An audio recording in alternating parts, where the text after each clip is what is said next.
دھرو راٹھی، جس کا میں نے بھی اپنے بیان میں تذکرہ کیا اور دھرو راٹھی کی تعریف بھی کی کہ ان کی سائنسی تحقیقات بڑی زبردست ہوتی ہیں.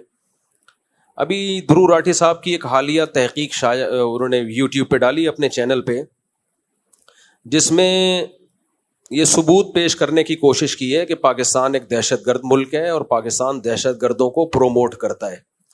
لیکن بہت ہی بددیانتی سے کام لیا ہے، اور میری نظر میں دھرو راٹھی کا جو ایک امیج تھا نا، وہ دھڑام سے نیچے آ گیا ہے کہ بھائی آپ بھی اپنے چینل کو بچانے کے لیے آپ نے اتنے بڑے بڑے الزامات پاکستان کے اوپر ڈال دیے، اور خود آپ کے اپنے کنٹری جو دہشت گردی کو پروموٹ کر رہا ہے، سپورٹ کر رہا ہے، جس کے خود انڈیا کی گورنمنٹ نے اعتراف کیا ہے، ان کو آپ پی گئے بڑے آرام سے.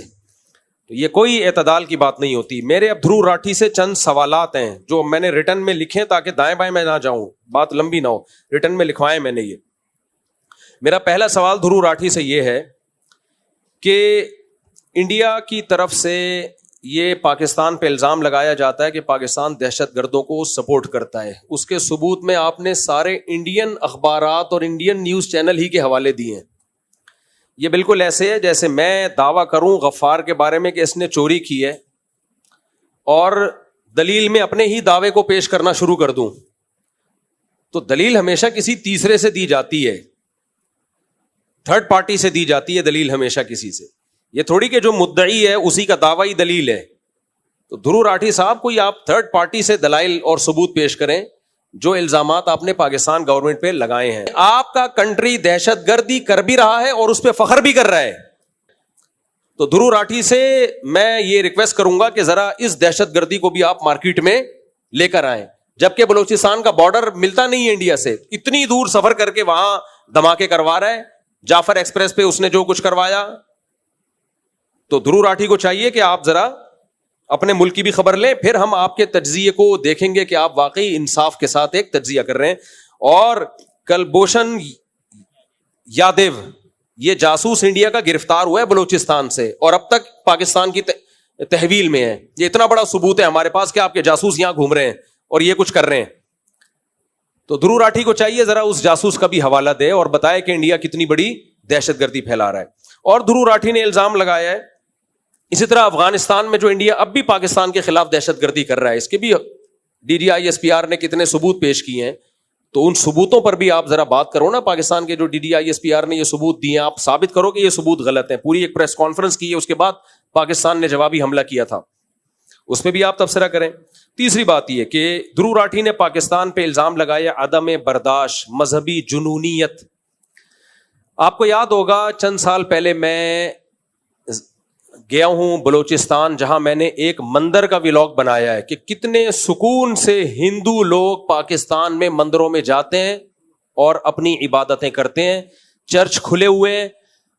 ہم میں اگر برداشت نہ ہوتی تو اتنے سکون سے ہندو، عیسائی، سکھ یہاں پہ رہ نہ رہے ہوتے.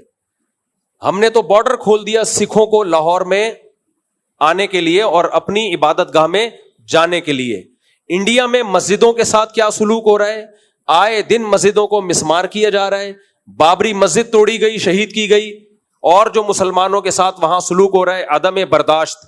گائے کا گوشت آپ سر عام کھا کے دکھا دو، جو آپ کا حشر نشر کرتے ہیں وہ صرف ایک گائے کے معاملے پہ جو انہوں نے کیا کیا. بھائی اگر آپ کو گائے نہیں کھانی آپ نہ کھاؤ، ہر مذہب میں گائے مقدس تھوڑی ہے، آپ مت کھاؤ گائے. دیکھو ہمارے ہاں بعض عیسائی خنزیر کھاتے ہیں، ہمارے مذہب میں خنزیر کیا ہے؟ حرام ہے. ہم ان کو روکتے ہیں؟ نہیں بھائی، تمہارے مذہب میں جائز ہے، تم کھا سکتے ہو، ہمارے مذہب میں جائز نہیں ہے، ہم نہیں کھا سکتے. لیکن آپ ہندوستان میں گائے کھا کے دکھاؤ آپ. تو دھرو راٹھی کو چاہیے تھا کہ اس پہ بھی آپ ایک ولاگ بنائیں اور کہیں یہ عدم برداشت کہاں ہے؟ ہندوستان میں یہ عدم برداشت. لڑکی کے چہرے سے اسکارف کھینچنے کا واقعہ یہ پاکستان کا ہے یا ہندوستان کا ہے؟ کتنا بڑا اسکینڈل بن گیا تھا وہ. یہ تو ہندوستان کا واقعہ ہے. احمد آباد کا واقعہ پاکستان میں ہوا ہے، ہندوستان میں ہوا ہے، جہاں گھس کے مارا گیا ہے مسلم آبادیوں پہ، کس طرح بچوں پہ ظلم کیا گیا ہے. عیسائی بھی اس کے خلاف کھڑے ہوئے، مسلم بھی کھڑے ہوئے، سکھ بھی کھڑے ہوئے. یہاں ہم نے نہیں دیکھا کوئی اقلیت والے، مذہبی اقلیت والے کبھی ہماری گورنمنٹ کے خلاف کھڑے ہوئے ہوں. ان کو پتا ہے بھائی یہ گورنمنٹ کس کا ساتھ دے رہی ہے، یہ اقلیتوں کے حقوق کی، جو اقلیت کہتے ہیں جو مائنورٹی میں ہوتے ہیں، جو بھی غیر مسلم ہیں، تو دھرو راٹھی کو چاہیے ذرا اس پہ بھی کچھ روشنی ڈالے, پھر ہم آپ کہیں گے کہ ہم آپ کو مانیں گے کہ آپ انصاف کے ساتھ تجزیہ کرتے ہو. دھرو راٹھی سے میرا سوال یہ ہے کہ ڈاکٹر ذاکر نائک ایک بالکل پازیٹیو وے میں اسلام کی تبلیغ کر رہا تھا, آپ نے اس کو ملک سے باہر نکال دیا, نیشنلٹی چھین لی, اس کی جائیدادوں پہ قبضہ کر لیا آپ نے. تو کون شدت پسند ہے؟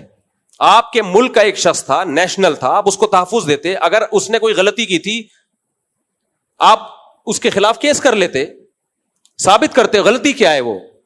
لیکن آپ نے اس کو دنیا میں کسی قابل نہیں چھوڑا, آپ نے, وہ در بدر کی ٹھوکریں کھاتا پھر رہا ہے. اور خود دھرو راٹھی کیوں جرمنی میں ہے اس وقت؟ آپ کیوں نہیں انڈیا جا کے آرام سے رہتے؟ انڈیا چھوڑ کے بھاگے ہوئے. تو اتنا ہی انڈیا اگر براڈ مائنڈیڈ اور تحمل مزاج کنٹری ہے تو دھرو راٹھی ذرا آپ جاؤ نا, انڈیا جاؤ, آپ پھر وہاں جا کے رہو. آپ خود وہاں سے فرار ہوئے ہو انڈیا سے. تو یہ بہت ہی ناانصافی والا تجزیہ کیا دھرو راٹھی نے.